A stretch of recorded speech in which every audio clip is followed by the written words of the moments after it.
એક એવો મુશ્કેલી નિવારક જે ક્યારેય પોતે મુશ્કેલીમાં પડતો નથી. શ્રી કે વિજયકુમાર, પદ્મશ્રી 2026. મને લાગે છે કે મેં જન્મજાત કુશળતા અને મુશ્કેલ સ્થળોએ જવાની ક્ષમતા વિકસાવી છે, જ્યાં કંઈક મોટું થઈ રહ્યું હોય અથવા પરિસ્થિતિ સારી ના હોય. આ શ્રી કે વિજયકુમારના 5 દાયકાના શાનદાર કારકિર્દીની સંપૂર્ણ વાર્તા છે. વિજયકુમાર ડીજી CRPF હતા. છત્તીસગઢના દાંતેવાડામાં નક્સલીઓએ CRPFના કાફલા પર હુમલો કર્યો, જેમાં 75 સૈનિકો શહીદ થયા. પરિસ્થિતિ થોડી ગંભીર હતી. હું તરત જ ત્યાં પહોંચ્યો અને ત્યાં જ રાત વિતાવી, જ્યાં લગાતાર ઘાતક હુમલો થયો હતો. હું સૈનિકોનો જુસ્સો અનુભવી શકતો હતો. તેઓ આગળ વધવા માટે તૈયાર હતા. તેની સીધી અસર ફોર્સ પર પડી. તેમનું મનોબળ વધ્યું. તે એક બોધપાઠ હતો. જમીન પર જ્યાં મુશ્કેલી હોય ત્યાં જ જાઓ. વિજયકુમારના માતા પિતા વી કૃષ્ણન અને કૌશલ્યાને આજે તેમના પર ગર્વ હોત. તેમના પિતા પોલીસ ઇન્સ્પેક્ટર હતા, હંમેશા કડક યુનિફોર્મમાં રહેતા.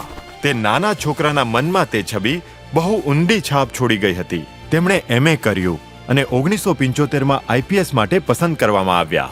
1 વર્ષ પછી IASમાં પસંદ કરવામાં આવ્યા છતાં તેમણે ના પાડી દીધી. વિજયકુમારને યુનિફોર્મમાં સેવા આપવાનો ખૂબ જ લગાવ હતો. કારકિર્દીની શરૂઆતમાં તેમને ધર્મપુરીના SP તરીકે નિયુક્ત કરવામાં આવ્યા હતા, જ્યાં નક્સલવાદી સમસ્યા ખૂબ જ ગંભીર હતી. તેમણે વ્યક્તિગત રીતે નાઇટ પેટ્રોલિંગ કરીને લોકોનો વિશ્વાસ જીત્યો. 1999ના કારગિલ યુદ્ધ દરમિયાન વિજયકુમાર શ્રીનગરમાં BSFના IG હતા, જે આત્મઘાતી હુમલાઓનો સામનો કરી રહ્યા હતા. એક વ્યવસ્થિત રણનીતિ સાથે તેમના નેતૃત્વ હેઠળ BSFએ શ્રીનગર પર નિયંત્રણ મેળવ્યું. ત્યારબાદ વિજયકુમારને બીજા એક પડકારનો સામનો કરવો પડ્યો. તમિલનાડુના ગાઢ જંગલોમાં છુપાયેલા ચંદન અને હાથીદાંતના દાણચોર વીરપ્પનને પકડવાનો. 2004માં વિજયકુમારના નેતૃત્વ હેઠળની એક સ્પેશિયલ ટાસ્ક ફોર્સે વીરપ્પનને મારી નાખ્યો. આગળ જતા તેમણે ઘણી મહત્વપૂર્ણ ભૂમિકાઓ ભજવી અને તે બધામાં પોતાની શ્રેષ્ઠતા સાબિત કરી.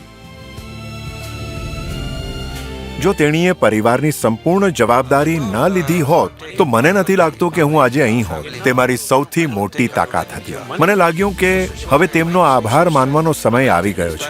મને સમજાયું કે આ ફક્ત મેં જ નથી કર્યું, પરંતુ ઘણા લોકો હતા જે હંમેશા મારી સાથે ઊભા હતા.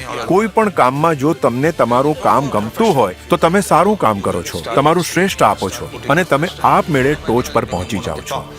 શ્રી કે વિજયકુમાર, પદ્મશ્રી 2026. कोटि कोटि नमस्कार.